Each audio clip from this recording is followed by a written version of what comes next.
Welcome class first year to your next topic of regarding fiber optics.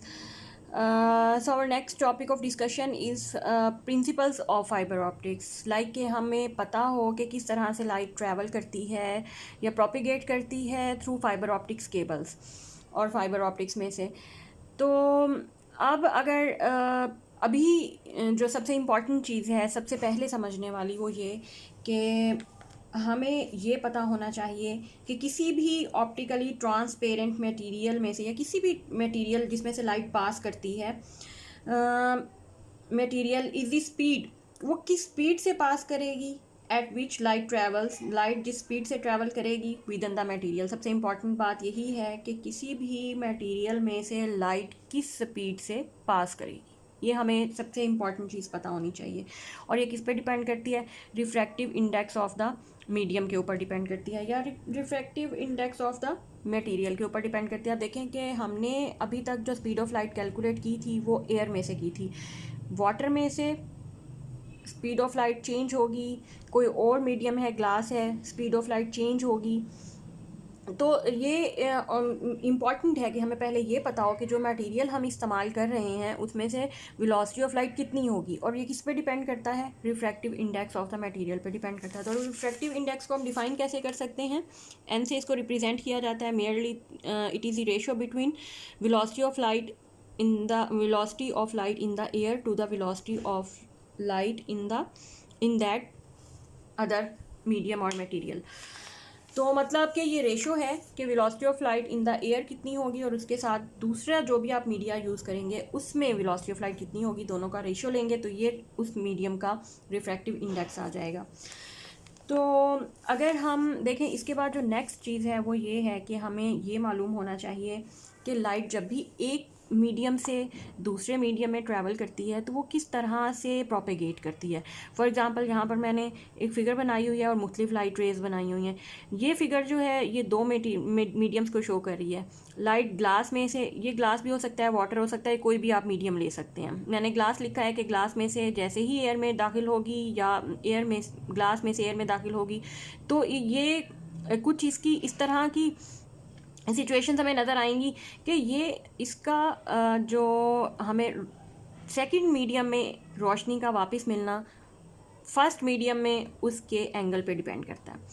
तीन तरह के angle यहाँ पे बनाए गए हैं। सबसे पहले देखें, एक एंगल है θ1। एक एंगल θ1, अगर आप इस एंगल के साथ लाइट रे को इंसिडेंट करवाते हैं और वो जैसे ही सेकंड मीडियम में से पास आउट होती है तो आप देखिए कि वो लाइट की एक प्रॉपर्टी है कि वो अमूद से परे हट जाती है जैसे ही वो एक मीडियम से दूसरे मीडियम में से पास आउट होती है।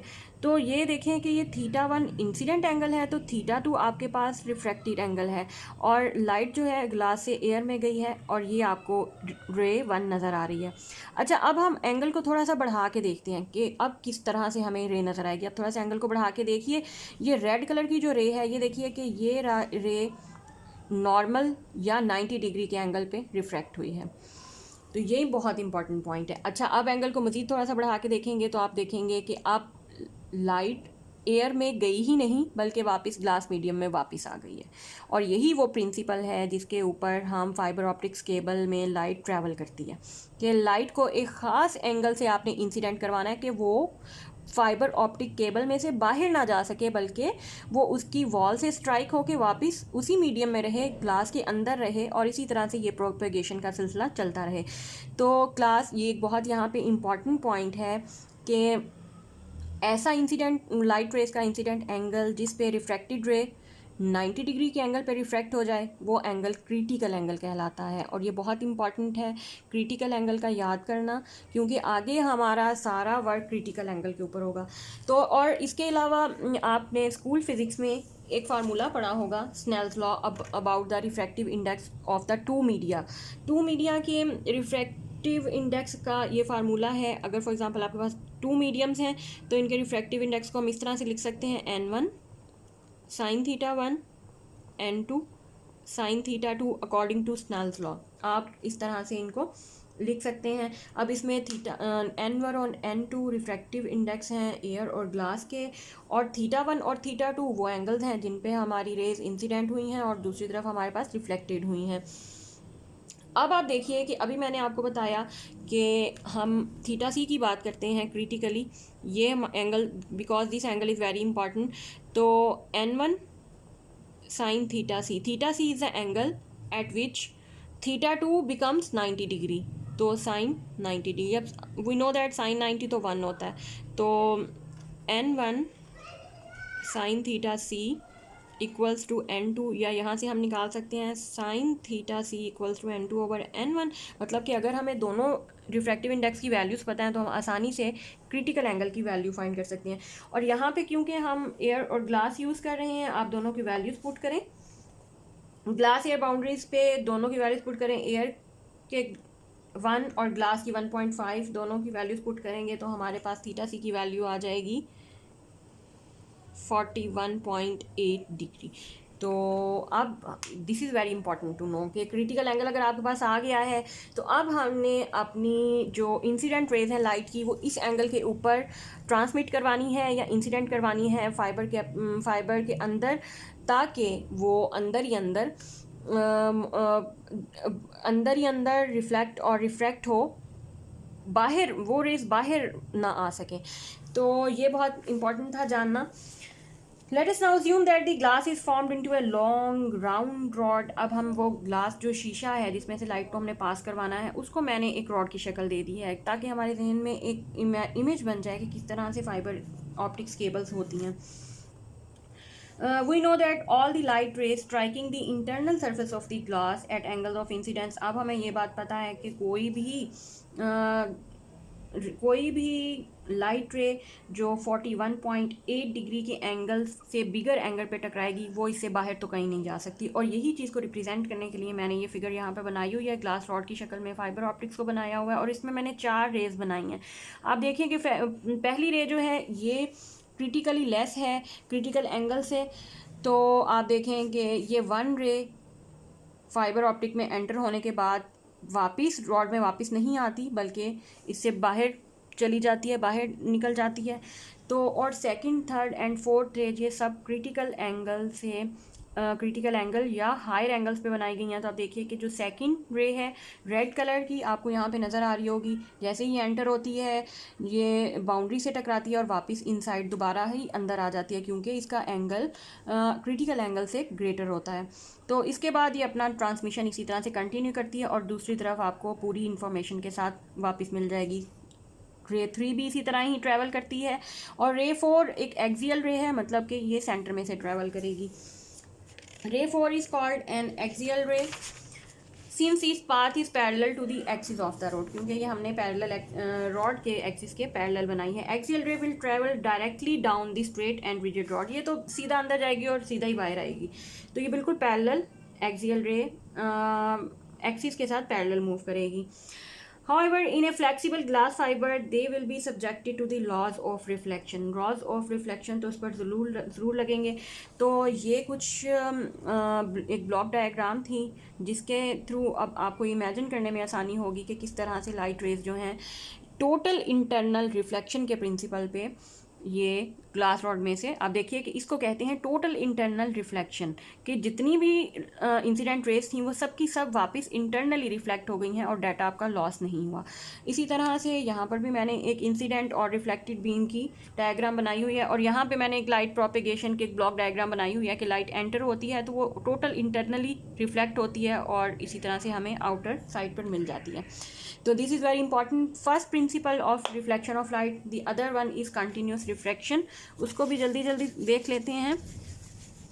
2 प्रिंसिपल हैं इंपॉर्टेंट, क्योंकि लाइट 2 ही तरह से प्रोपिगेट कर सकती है, एक मीडिया से दूसरी मीडिया में, या तो रिफ्लेक्ट होकर वापस आ जाएगी या वो रिफ्रैक्ट हो जाएगी।